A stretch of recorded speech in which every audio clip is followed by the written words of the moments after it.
Buenas tardes a todos, bienvenidos a Findes. Son las 18 horas, día 4 de julio, momento de iniciar la transmisión del webinar que tenemos programado para el día de hoy. El tema, el controller. Retos para el control de gestión en el siglo XXI. Soy Emigdio Villalobos, directivo de la Fundación, y les agradezco la oportunidad que nos brindan de dirigirnos a todos ustedes. Me acompaña el profesor Jesús Cedeño Alcalá, especialista de Findes en el área de finanzas riesgos. El profesor Cedeño es doctor en educación para mercados financieros, cuenta con más de 30 años de ejercicio profesional en el área de finanzas corporativas y bursátiles y es consejero independiente en diversas empresas actualmente. Antes de ceder la palabra a Jesús, les invito a que formulen sus preguntas, nos hagan comentarios, nos presenten sugerencias y al término de la plática dispondremos de algunos minutos para atenderles. Jesús, buenas tardes, podemos iniciar. Hola Emigdio, hola Findes, hola a todos los que nos siguen, un gusto, muchísimas gracias por este espacio y por la oportunidad de platicar con ustedes, interactuar a través de este medio, pues acerca de los retos del controller. Déjenme platicarles y poner un poco en perspectiva esto. Yo tengo 30 años de ejercicio profesional y en estos 30 años me he desempeñado tanto como asesor, como dentro de las mismas empresas en su momento, como directivo financiero, en donde, bueno, pues he tenido contacto con contralores, con CFOs y con, todo tipo de directivos relacionados con los temas de las empresas, tanto pequeñas como medianas, como corporativas. Y algo que yo he podido apreciar y observar en los últimos años y de 10 años para acá, principalmente, he estado contemplando que la función de contralor ha adquirido cada vez más importancia, más relevancia dentro del organigrama, dentro de las funciones, dentro de las responsabilidades, pero incluso se ha modificado o se ha transformado esta función. Y por eso, bueno, pues a la hora que me hizo favor Findes de invitarnos a participar con ustedes, pues fue que preparando esta sesión me preguntaba yo, bueno, ¿qué será importante cuando hablamos de contralor? Y bueno, pues lo más importante que yo me pregunté fue, pues, ¿cuáles son los retos? ¿Qué enfrenta el contralor en este siglo XXI? Yo tengo 60 años de edad, entonces, pues he visto la evolución de los últimos 40, 50 años y lo que sí me doy cuenta es que la dinámica que se está generando básicamente por la automatización del siglo pasado y en la digitalización, pues presenta grandes retos para todas las posiciones dentro de las empresas, de todos los tamaños y de todos los giros, pero principalmente para las áreas financieras. El otro elemento es la proliferación de las nuevas áreas de negocio. ¿Qué es lo que sucede? Bueno, pues lo que yo he estado observando es de que básicamente la automatización y la digitalización con el surgimiento y con la cada vez mayor proliferación de ERPs, de CRMs, de MRPs, de BIs, que bueno, pues son herramientas básicamente de la era digital, pues cada vez tienen más cancha y tienen más ocupación dentro de las empresas, no solamente ya las grandes, las muy grandes, pues sí, empezaron hace aproximadamente, yo me acuerdo hace unos 20 años, eran las que consumían el Oracle, el SAP y las GD Edwards, las principales plataformas más antiguas que empezaron a surgir a fines de los años 80, principios de los años 90, las cuales eran muy de rocket science, pero pues cada vez más han surgido estos sistemas que han transformado a las empresas desde el punto de vista de la sistematización de todos sus procesos. Y cuando hablo de todos los procesos, hablo de comprar, procesos de comprar, de producir, de vender, de cobrar, de todas las áreas, y esto ha crecido y proliferado. Obviamente, pues esto ha impactado a los directivos. Muchos directivos sí han logrado brincar precisamente esta gigantesca barrera dinámica tecnológica, pero actualmente pues el directivo y principalmente los financieros que no están buscando, no están actualizándose y conociendo y entendiendo el funcionamiento de estas plataformas, tienen un reto gigantesco. Principalmente el tema del contralor, el control de gestión, ¿verdad? Pues su reto está en poder interactuar con las plataformas digitales, tener un conocimiento profundo del sector y de los modelos de negocio. Esto también es otra cosa que también se ha puesto en la mente y digamos que en el común de todas las empresas y todo, y es precisamente que ahora pues prácticamente todas las empresas operan con modelos de negocio, siempre han operado con modelos de negocio, pero actualmente es explícito el modelo de negocio, y antiguamente pues las posiciones de contralor estaban muchísimo más relacionadas hace 20, 30 años con temas de contabilidad, con temas a lo mejor de auditoría, con temas propiamente financieros, costos, gastos, contabilidad administrativa, etcétera.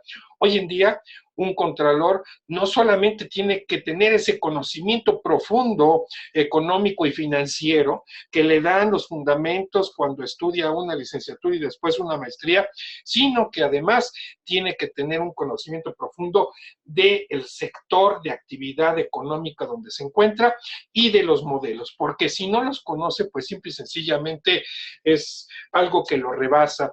Y bueno, y si a esto le ponemos el ingrediente de la tecnología y de las plataformas digitales, bueno, pues nada que ver si en un momento dado el contralor no está dominando todos estos elementos que son fundamentales, que son nodales para que pueda desarrollar su trabajo adecuadamente. Entonces, ¿cuáles son los retos? Pues básicamente estos son los retos. Tiene que interactuar con estas plataformas. No tiene que ser un especialista, no tiene que ser un experto en tecnologías de información, pero sí tiene que estar perfectamente bien familiarizado con cómo puede, ¿sí?, hacer que los procesos que él va a corregir y a mejorar dentro de las organizaciones en las distintas áreas puedan alinearse precisamente con estos sistemas automatizados. Porque me he encontrado yo en la praxis, ¿sí?, a la hora que doy las asesorías y las consultorías, que muchas empresas tienen problemas precisamente, no solamente en la parte de implementación, muchas ya incluso implementaron un RP o un MRP o un BI, sino precisamente en el hecho de poder terminar de alinear todos estos procesos.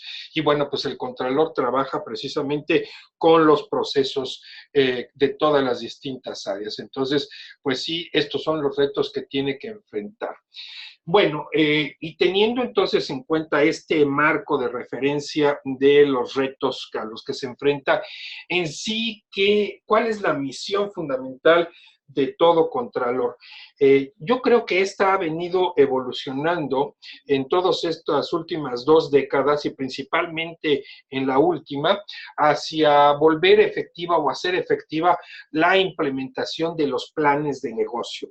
Repito, hace 20 años o 30 años o 40 años, el Contralor veía más bien la parte contable, veía a lo mejor la parte propiamente de los reportes financieros como tal, y estaba muy de la mano, muy pegado precisamente con las estructuras de costos y gastos, pero día con día yo he podido observar, he podido ver en las empresas, ¿sí?, cómo cada vez más la posición del Contralor se ubica básicamente en el tema de la implementación de los planes de negocio. ¿Cómo implementamos un plan de negocio? Pues ustedes, mis amigos, lo saben perfectamente bien, solamente a través de procesos. Entonces, por lo tanto, ¿verdad?, el camino, la herramienta o el vehículo fundamental a través del cual opera y gestiona un buen contralor hoy en día es a través precisamente de los procesos que echan a andar, que instrumentan a los planes de negocio como tal. Y su misión es volverlos efectivos. ¿Qué significa volver efectivos? Bueno, pues miren, yo he realizado de las consultas que doy de los últimos 20 años para acá, generalmente tengo siempre digamos que el sesgo profesional de escribir un caso, ¿no?, de de cada empresa, de cada negocio al cual estoy asesorando, al menos tener los elementos importantes o relevantes y algo que yo he notado como un patrón, un auténtico patrón de funcionamiento de lo que viene siendo la misión o la responsabilidad central de un contralor, está precisamente en establecer el sistema general de control de costos y gastos para todas y cada una de las áreas del negocio. Y cuando hablo de todas y cada una de las áreas de negocio, me refiero a áreas que tienen que ver con recursos humanos, que tienen que ver con logística, que tienen que ver con cuentas por cobrar, que tienen que ver con cuentas por pagar, que tienen que ver con tecnología de información. Vamos, todas las áreas, tanto productivas, estas que son el core del proceso de negocio como tal, como las que son de soporte y gestión, como podrían ser pues, las mismas áreas que son de contabilidad o financieras o de tesorería o de cuentas por cobrar o de administración de la cartera o el portafolio de los clientes. Un segundo elemento importante o rasgo de esta responsabilidad consiste, creo yo, y aquí, bueno, pues todo esto está abierto entre paréntesis, quiero hacer un paréntesis, todo esto es, digamos que opinable, discutible. Yo simple y sencillamente estoy transmitiendo a ustedes mi forma de ver con base precisamente en mis investigaciones y la casuística que he desarrollado a través de la asesoría, y pues esto es lo que yo quiero, ahora sí que contrastar contra las opiniones de todos ustedes.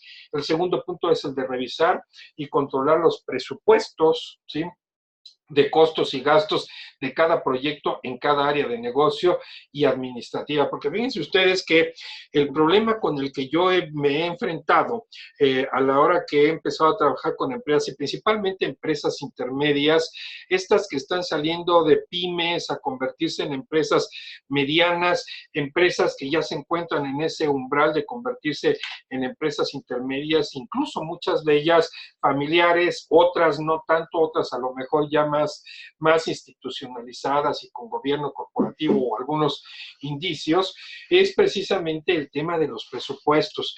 Este tema de la disciplina administrativa de generar presupuestos y luego seguirlos, pues se dice fácil, pero pues no es nada fácil, tiene su metodología, hay muchas metodologías, tienen sus formas, sus modelos para hacerse, y bueno, pues muchas empresas no saben seguir precisamente el tema de los presupuestos, muchas otras incluso no saben formular presupuestos a través de puntos de equilibrios o a través de herramientas estadísticas, y pues se quedan ahí. Entonces, pues sí, una segunda responsabilidad está centrada básicamente en este tema de controlar los presupuestos. El tercero es proponer a los directores mecanismos de mejora y optimización de los procesos internos en todas las áreas de negocio. Bueno, pues porque precisamente él debe de ayudar y apoyar a hacer efectiva la implementación de planes comerciales, de planes operativos, de planes logísticos para llevarlo a hacer.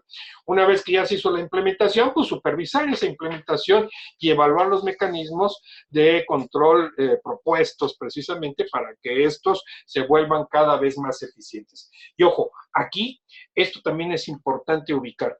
Yo he observado y como formo parte yo de algunos claustros académicos en instituciones como el TEC de Monterrey o la Universidad Panamericana, puedo decirles que hoy en día en los planes y programas de estudio de los muchachos que están estudiando carreras afines que en el futuro podrían ser un semillero para contralores futuros, ¿verdad? O financieros, pues está el tema de la estadística, métodos, ¿sí?, de control numérico, estadísticos, ¿verdad?, que ayuden precisamente a que los procesos se puedan implementar y se puedan volver cada vez más eficientes. Esto es un patrón que he estado observando, o sea que ya no solamente los forman en las materias duras financieras y de contabilidad de costos y de auditoría, sino que además ya los están formando fuertemente en métodos cuantitativos, incluso métodos cuantitativos que tienen que ver con la Big Data, o sea, la ciencia de datos, que sepan, perdón, que puedan manejar y desarrollar precisamente herramientas que les ayuden a evaluar primeramente estas implementaciones y luego a mejorarlas. Y el último rasgo de responsabilidad importante es reportar a socios y a la junta de directores resultados en la reducción de costos y gastos y eficiencias operativas. Cada vez más observo yo cómo los contralores asumen una posición predominante de liderazgo, preponderante en hablar ya directamente con los consejos de administración, si las empresas ya tienen consejos, y si no, bueno, pues con los socios o los directivos para precisamente llevar a cabo todas estas mejoras que conduzcan a la reducción de costos, gastos y mayores eficiencias. Otra cuestión que creo yo que también es muy importante como parte de los retos está relacionada donde se ubica hoy en día en el organigrama el contralor. Y bueno, pues este contralor yo siento y observo que debe volverse compatible con órganos y prácticas de gobierno corporativo, porque, bueno, cada día más se hace también más accesible el conocimiento, las metodologías y las sanas prácticas de gobierno, de administración, de negocios eficientes, y esto, bueno, pues precisamente por la proliferación de la globalidad y de las informaciones que fluyen a través de la Internet, ¿verdad? Pues permite precisamente que todas estas prácticas de gobierno corporativo, que es un fenómeno que se viene dando desde mediados o fines de los años 90, que fue precisamente donde comenzaron las primeras iniciativas ya formales. Claro, tiene esto más antecedentes. Si nos vamos hacia atrás, hacia prácticas de gobierno corporativo, podríamos estar hablando incluso de los años 70 y 80, pero ya cuando la OCDE, que es la Organización para la Cooperación y el Desarrollo Económico, que es uno de los principales órganos de regulación internacional de las principales economías del mundo, donde incluso México forma parte de esa organización, ¿verdad? Y de muchas otras, como el Fondo Monetario Internacional y el Banco Mundial, pues desde ahí surge, de mediados de los años 90, pues como iniciativas en donde empieza a dársele a través de este tipo de organizaciones y comités internacionales importancia a las sanas prácticas de gobierno corporativo. Entonces, el organigrama ha cambiado. Y entonces, de haber un administrador único, ahora pues ya comienza cada vez, se ve más comúnmente el hecho de que existan comités de dirección, ¿verdad? O comités consultivos, juntas de directores o incluso consejos de administración. Y entonces, bueno, pues las empresas, al desarrollar estos órganos de gobierno, hacen o provocan precisamente que el contralor, pues ahora tenga que reportarle de manera simultánea, pues ya no a una sola persona. Antes, pues nada más le reportaba a lo mejor al director, al oficial en jefe financiero, ¿verdad? El director de finanzas o el CFO, como le quieran ustedes llamar, pero ahora pues ya le reporta de manera simultánea a directores generales adjuntos de las áreas de negocios, ¿verdad? Para ayudarlos a revisar y soportar todos los planes de negocio como tal, a los mismos comités y a los consejos de administración, y bueno, pues al participar en estos comités de gobierno corporativo, pues ha adquirido, pues, digamos que una relevancia y por lo tanto también la oportunidad de liderar ciertos proyectos como tal, ¿verdad? En la siguiente lámina que les estoy mostrando a ustedes, pues, planteo de una forma muy simple, muy sencilla, ¿verdad? Cómo visualizo hoy los órganos de control de gobierno corporativo, en donde, bueno, pues quisiera yo fijar la atención de todos ustedes en lo que es el Consejo de Administración, ¿verdad? Que es el tercer recuadrito que se encuentra de arriba hacia abajo, ¿verdad? En este organigrama, ¿verdad? Funcional. Y en medio, pues, los comités, y me permití dibujar ahí unos triángulos de distintos colores, ¿verdad? En donde dentro de la estructura se puede observar perfectamente bien hasta abajo lo que es la posición de la Contraloría, obviamente bajo la influencia o la sombrilla del oficial en jefe de finanzas, ¿verdad?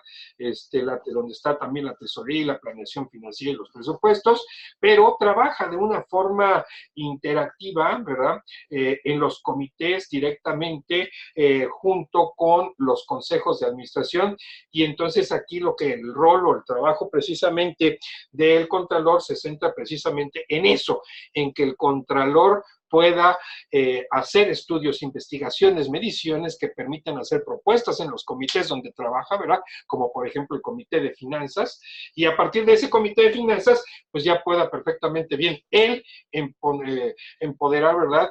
Proponer políticas, procedimientos, estrategias que le lleven hacia una mayor eficiencia de toda esta situación. Y entonces, bueno, pues aquí la última pregunta que yo me hago, ¿verdad? Es, pues, ¿cuál es el perfil que debiera de tener hoy en día como persona y como profesionista esta figura, ¿verdad? Y bueno, pues yo a la hora que me piden asesoría y consejos para poder en un momento dado proponer alternativas o ternas, a la hora que estoy asesorando a las empresas, pues yo lo que digo es que básicamente las características de la persona, yo observo que cada vez más andan desde el punto de vista físico, pues en rangos de 30 a 40 años, el sexo pues es indistinto, cada vez veo yo cada vez más muchachas, más chicas que se dedican a este tema del control de gestión, que antes se veía como que un tema rudo, a lo mejor para hombres, ¿verdad? Muy varonil, pero pues ahora yo creo que es una posición en donde también las mujeres han adquirido un liderazgo y yo les auguro muchísimo éxito en ese sentido. Ahora, lo más importante es lo que yo cito a la derecha. ¿Cuáles deben ser los rasgos de carácter? Debe ser analítico, estructurado, sistemático, aterrizado, implementador, disciplinado, técnico, firme, líder, negociador y asertivo. O sea, en pocas palabras, un Superman. En pocas palabras, no más, pero debe estar extremadamente motivado y bien dirigido para que pueda desarrollar. Claro, entre paréntesis, esto es broma, pero yo creo que esto podría ser el aspiracional de los rasgos de las características de las personas. Ahora, yéndonos a algo más duro, podríamos hablar precisamente de la formación profesional, ¿verdad? Y dentro de la formación profesional podríamos estar hablando pues básicamente de que el nivel de licenciatura pues debe de venir esta persona pues de las económico-administrativas, ¿no? Pero también de las ingenierías, contaduría, finanzas, administración, economía.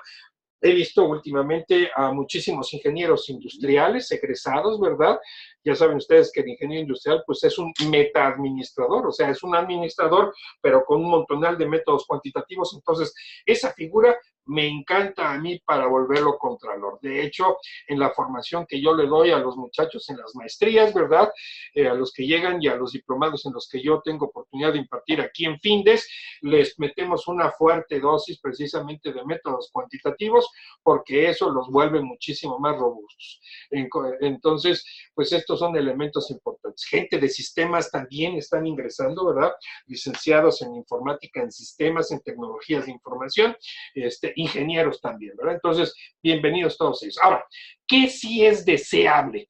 El segundo ciclo de formación. O sea, yo sí estoy observando que en todas las empresas cada vez más me los piden ya con posgrado, o sea, con maestría, que tengan maestría en administración, maestría en finanzas, maestría en dirección de empresas, o áreas relacionadas incluso con la ciencia de los datos, ¿verdad? Y esto les digo, yo no me lo estoy sacando de la manga, yo lo estoy viendo porque pues así me lo están pidiendo, así se está dando. Y un dato más importante, las principales universidades de frontera que están aquí en México, ¿verdad? Muchas de ellas ya están en sus maestrías y en sus licenciaturas, ¿verdad? Enfocando muchísimo a los muchachos hacia áreas relacionadas con ciencia de datos, precisamente. Además de los métodos cuantitativos, les meten muchísimo el tema de el Big Data, ¿verdad? La inteligencia artificial, obviamente, pues a nivel inductivo, ¿verdad? No como para volverlos expertos, pero sí los están metiendo fuertemente en todas estas conocimientos duros, ¿verdad? Fundamentales. Entonces, ojo, aquí sí es muy importante hacer una aclaración y un paréntesis. Un buen contralor, un buen financiero, ¿verdad? Tiene que tener 50% de praxis profesional y 50%, ¿sí?, de conocimientos fundamentales, científicos, académicos, bien dados. ¿Por qué razón? Porque si nos vamos al extremo solamente de lo empírico, de lo práctico, de los que dicen, no, yo ya los libros a mí ya los dejo ahí al lado, error. comienzan a cometer vicios, comienzan a volverse ineficientes, aunque no lo crean. La casuística y los datos duros de los estudios que hacemos en las instituciones de investigación, de las cuales yo participo y formo parte de comités consultivos, ¿verdad? Nos los arrojan y nos los muestran. Y también del otro lado, irse solamente a la parte fundamental o teórica, pues no te da mayores elementos porque pierdes mucho de la visión de la realidad.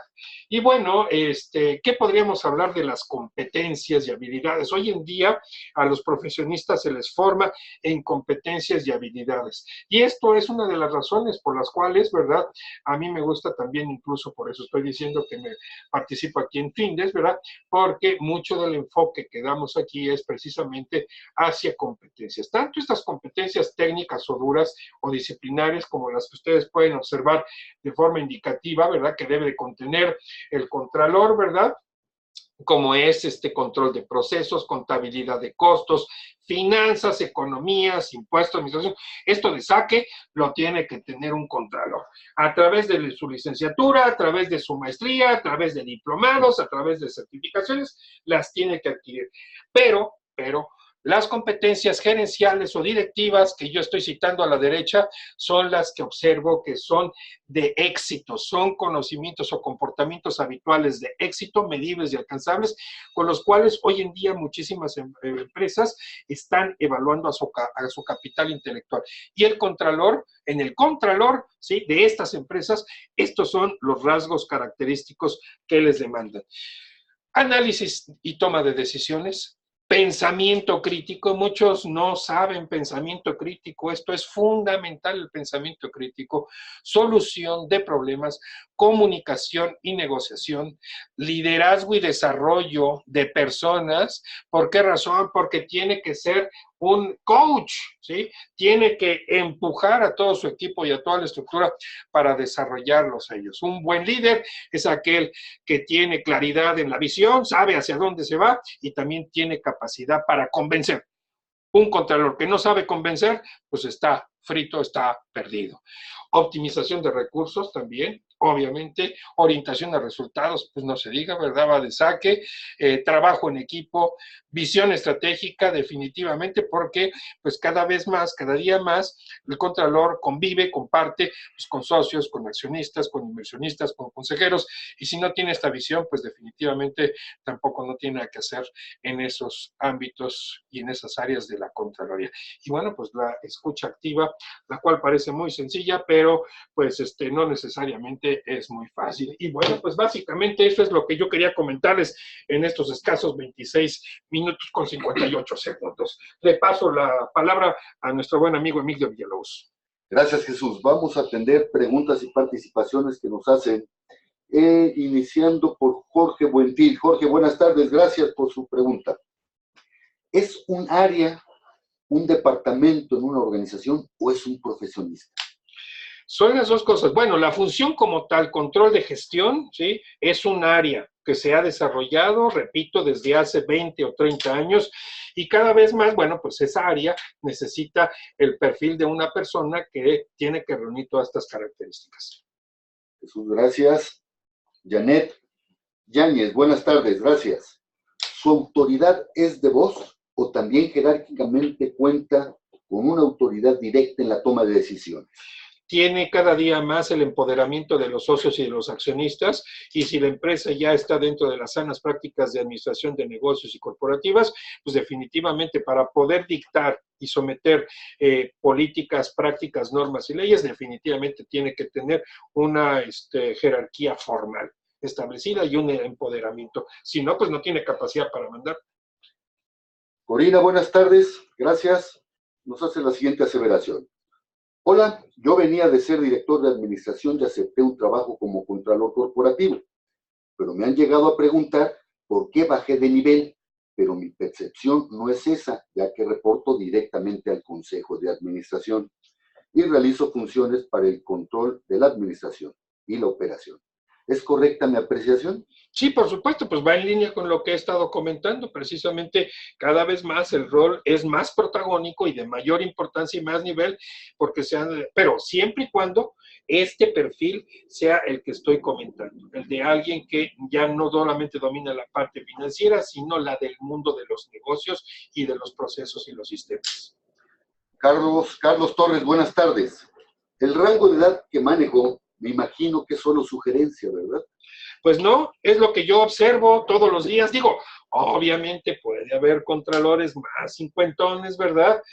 Ahí lo único que yo les recomendaría a nuestros amigos contralores cincuentones es que se mantengan actualizados, porque si no, la muchachiza viene, pero súper bien formada, cada vez más fundamentados y con más elementos cuantitativos principalmente. Pero sí, eso es lo que yo estoy observando hoy en día de ese rango de edades, porque hay empresas jóvenes donde demandan contralores jóvenes. ¿Se podría decir que el controller es una extensión de la asamblea de accionistas? No, definitivamente es una función que está dentro del organigrama, en la estructura, debajo del director general o de los directores generales adjuntos, dentro del área financiera, pero recordemos que hoy en día los organigramas, si se fijan ustedes el organigrama que dibujé, pues ya no es tan así como que con rayitas, sino simple y sencillamente son como triángulos o áreas, y entonces lo que sucede es que tiene muchísima movilidad. Entonces, el contralor pues cada vez reporta más a consejos y a comités de dirección. Roberto López, buenas tardes. ¿Hay empresas obligadas a contar con esta función, con esta figura? Pues no es que sea mandatorio o obligatorio por alguna regulación, sino es una sana práctica de administración de negocios y de gobierno corporativo. Obviamente, si tu empresa está ingresando o entrando a convertirse en una empresa que esté funcionando a través de este tipo de figuras de gobierno corporativo, pues la función de contralor, así como la de auditor interno o externo, o la de los comités, pues es algo que tiene que estar ahí de forma natural. Dulce Jiménez, buenas tardes, gracias. ¿Tiene alcances en la supervisión del servicio a clientes externos? Sí, todo depende de cuáles son las prioridades y cuáles son las, digamos que los focos estratégicos en donde ponen al contralor. Tiene que revisar absolutamente todos los procesos, tanto internos como externos del negocio, porque precisamente su rol es el de volver eficiente el negocio. Laura Sánchez, buenas tardes. Laura nos dice, creo que ya lo comentábamos, por la complejidad de funciones que desarrolla el controller, ¿cuál es su recomendación respecto a una carrera a estudiar? Pues ya les dije, miren, yo creo que por donde he visto que están formándose y donde me llegan los principales candidatos para controles, pues vienen precisamente de las áreas de contaduría, en las naturales, ¿no? Todo lo que es económico, administrativo, pero ya he empezado yo a observar cómo ingenieros, ¿verdad? Y gente de sistema, pues empieza a entrar, porque hay empresas que por su naturaleza son, por ejemplo, de tecnologías de información. Si son empresas digitales, ¿verdad? Y que están en este mundo, pues siempre alguien de sistemas con a lo mejor una maestría, un MBA, pues como que es mejor percibido porque ya tiene el core de la naturaleza del negocio. Gracias, Jesús. Viridiana Jiménez, ¿el controller participa en el diseño del control interno de una entidad o más bien lo supervisa? No. Tiene que entrar en el diseño, o sea, se va formando, se va desarrollando y miren, el resultado de los trabajos de análisis y síntesis que hace un control en los diagnósticos se deben de traducir en reglas, en acciones, en estrategias, en políticas, en normas que él somete a través de los comités de dirección, ¿verdad?, hacia los consejos de administración para que estos a su vez sean los que autoricen, dicten y después se la regresan al controller para que la implemente. Por eso él tiene que tener autoridad formal y empowerment, ¿no? O sea, empoderamiento de los socios y los accionistas para que haga aterrizar las cosas, porque ustedes saben que en la práctica, pues hay algunos que sí les cuesta trabajo meterse al redil. Jesús, muchas gracias. Antes de terminar la transmisión de este webinario, les recuerdo que todos los jueves a las 18 horas estaremos abordando diferentes tópicos de actualidad de interés en el ámbito de los negocios. El próximo jueves 11 de julio a las 18 horas abordaremos el tema ¿cómo definir competencias laborales? Los esperamos, inviten a sus compañeros, inviten a sus amigos. Son las 18 horas con 34 minutos. Día 4 de julio, damos por terminada la transmisión del webinario. Muchas gracias y hasta luego.